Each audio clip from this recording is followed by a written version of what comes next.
questions. Pay attention. That silence is louder than speech. A person avoiding vulnerability that they're afraid to face. 4. Excessive virtue is often disguised vanity. Be cautious with the person who calmly righteous, who's always correcting others or preaching values. Nietzsche called morality becomes a mask for superiority. The louder the virtue signal, the more likely something's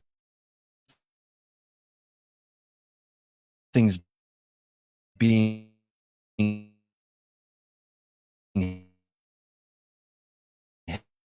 hidden behind it. Because true goodness, it doesn't need to prove itself. Don't assume they're trying to fool you.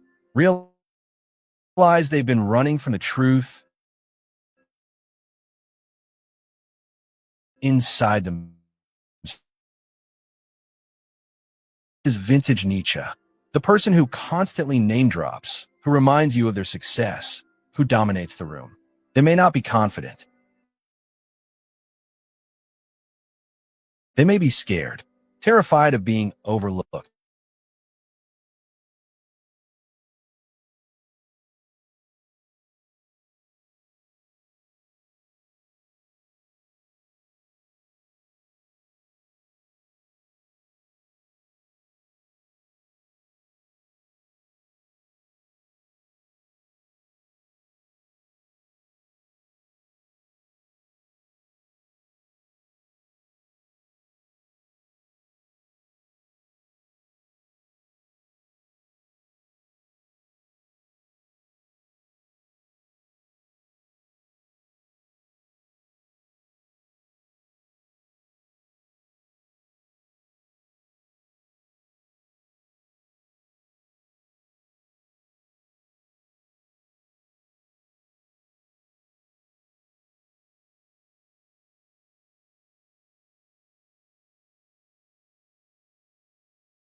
Bragging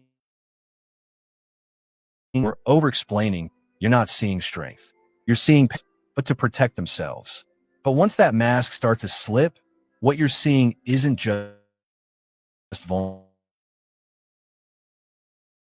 Motive self isn't solid. It's like a statue. It's more like a shifting actor, moving between roles, adapting moment by moment. And if you can learn to see those shifts, you'll start to understand people at a level that most miss completely. Let's keep going. 7. Fear is the root of most personality. The friend who avoids confrontation, that's not just fear of being judged. Fear is the most reliable blueprint you'll ever find. Nietzsche didn't say people are afraid as a criticism. He saw it as the invisible thread pulling every string. If you want to read someone quickly, follow the fear. It will always show you what matters most to them. And often, it shows you what they've been running from their whole life. 8. Confidence is often just practiced guilt. This one's tricky and subtle. Sometimes what looks like confidence is really just someone who's learned, mastered the performance, and trained their tone to sound steady, even if they're crumbling inside. That's why people are often confused when strong individuals suddenly break down, or when they self-sabotage success. It's not that they weren't confident. It's that they were never at peace with the part of themselves they thought they had to hide. Look for the disconnect between confidence and congruence. Does the person's tone match their eyes? Do their actions match their sense of self around predictability? And when something threatens that,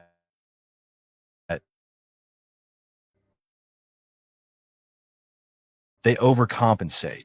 Control is often just a coping mechanism. You believe that strength wasn't about domination. It was about being okay with not knowing everything to feel secure. 10.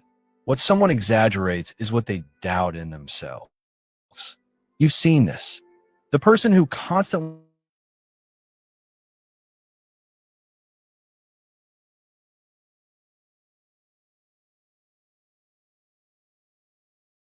exaggeration is a defense. The louder the performance, the more likely it's covering a wound. Nietzsche understood this long before modern psychology gave it labels. He knew that the ego inflates and convince you, but mostly they're trying to convince themselves. 11. Humor often hides grief. Nietzsche had a dark sense of humor, but even he knew there is a. But when someone always deflects with a joke, especially during serious moments, they're often avoiding something heavy. It doesn't mean they're fake. In fact, it might mean they're the most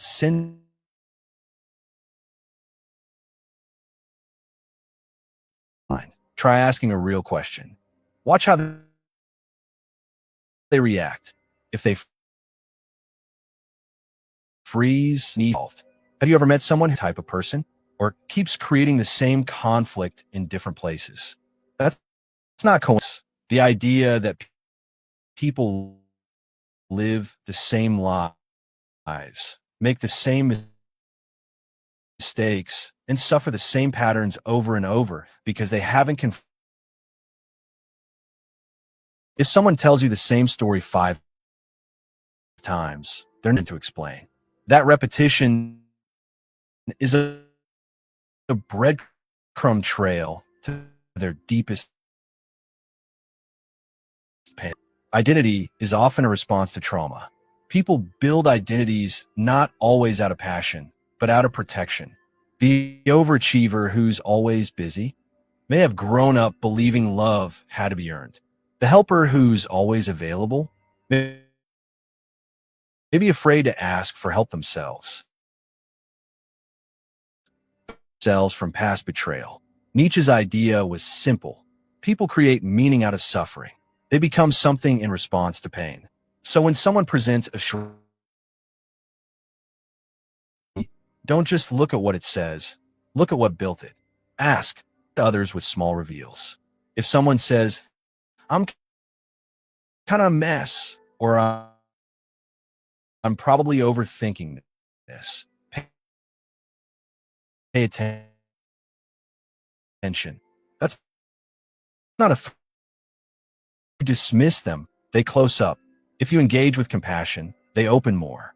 Reading someone well means catching these micro confessions and recognizing them as invitations, not quirks. 15. Feeling.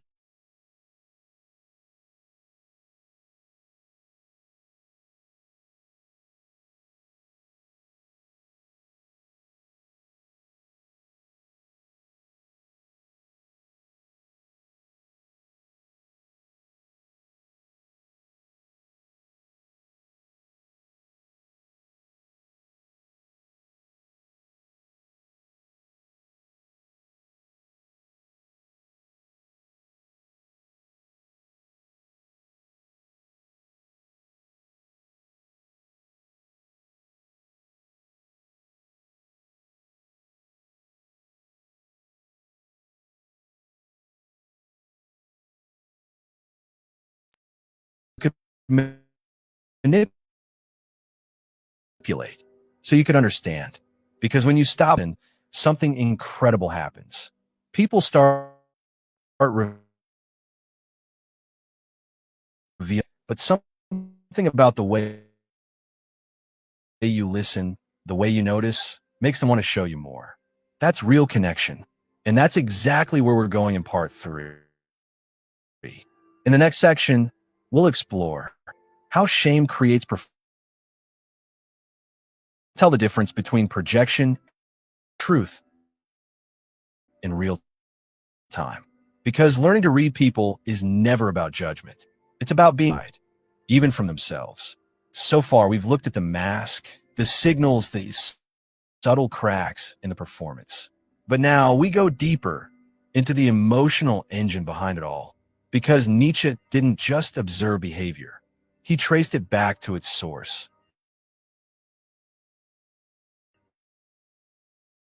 And what he found wasn't logic, wasn't strategy. Let's start right there.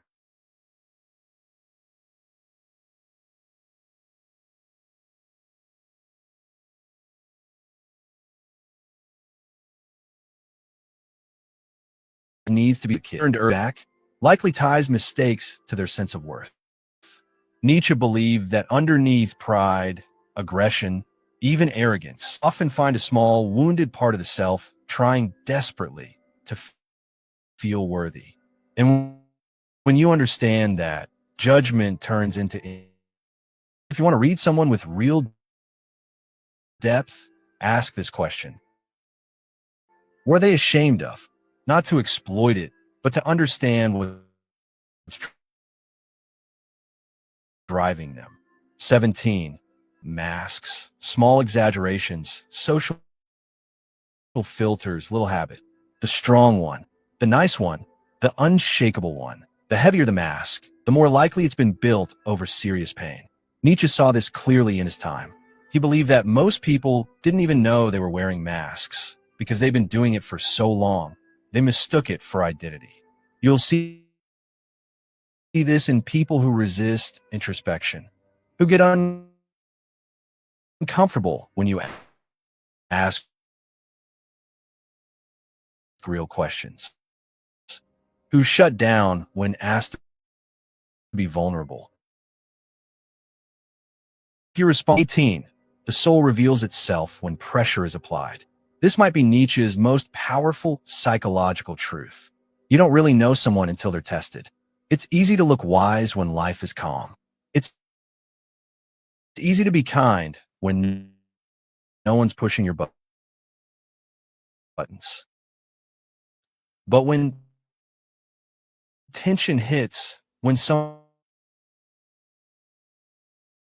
under pressure, that's when the real character shows up.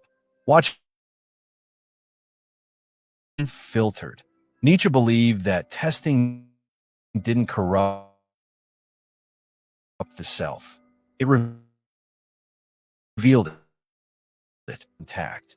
Now let's pull back and look at the big picture. You're not just reading people to figure out who they are. You're also learning how they became who they are. And this is where Nietzsche goes from being a philosopher. Because the more clearly you understand or manipulate you. Let me give you a real world example. Let's say you meet someone who seems overly intense. They're difficult, but through this lens, you might see they were once humiliated for being wrong. They were told their opinion didn't matter. So now they fight to be heard before anyone else can shut them down again. That doesn't excuse toxic behavior, but explains it. And when you understand where someone's behavior comes from, you no longer have to react emotionally to it. You can choose how to, and that brings us to something Nietzsche never explicitly wrote, but absolutely implied. The ability to read others starts with the ability to read yourself.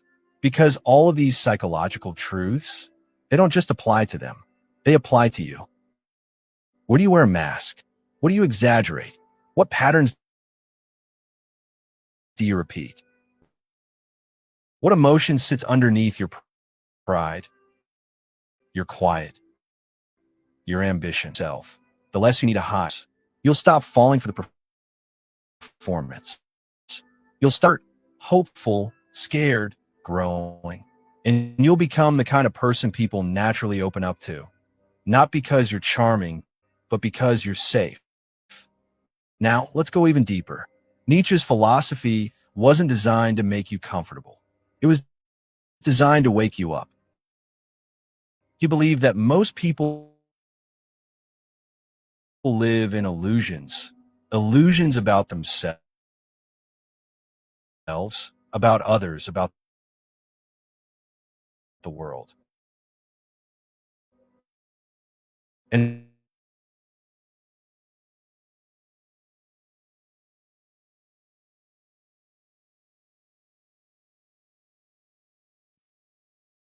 dangerous in the best possible way. Because most systems, most groups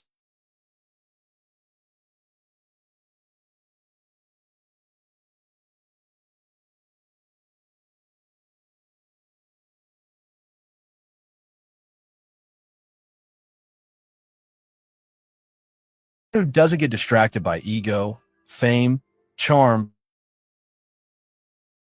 or status. Someone, and that's rare. That's powerful. That's Nietzschean perception. So let's recap some of what we've covered so far. People wear masks because they're scared. Most behavior is shaped pain, flexion. These are signs of internal conflict.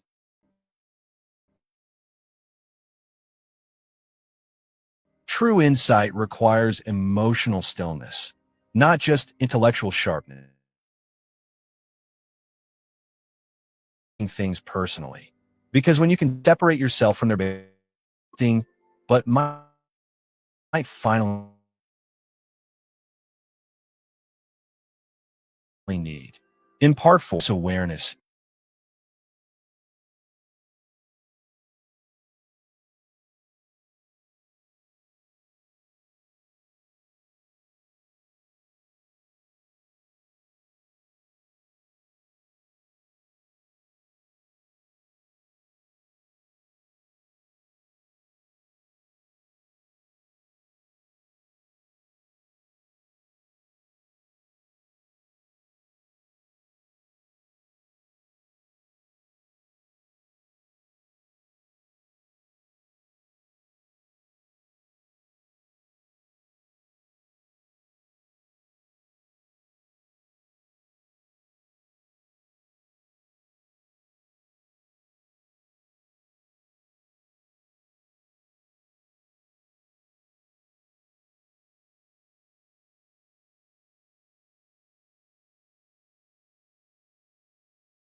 Trying to feel big.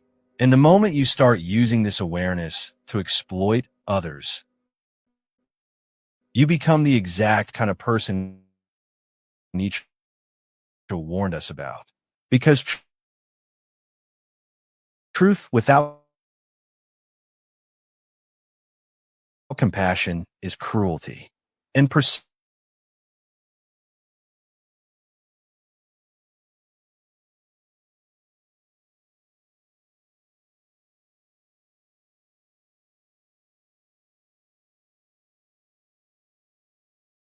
I support people with this because the deeper you see into someone, the more responsible you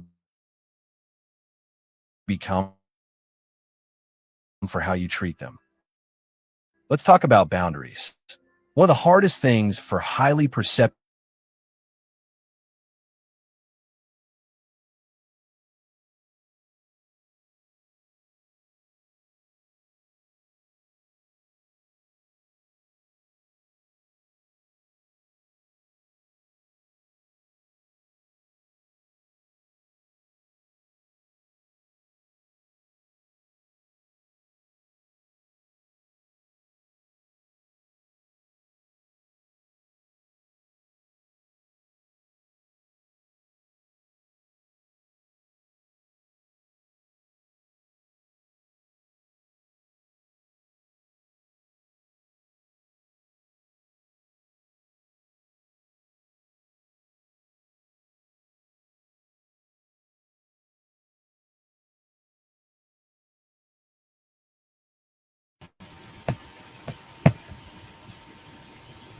So yeah, unfortunately, this is my battle for the day with the connection and the fucking distractions of the connection is really frustrating. But nevertheless, this is a powerful tool as far as being liberated, not to judge or but how to interact and engage in life. Period. It's about having the tools to be equipped to get through life's challenges, and also not to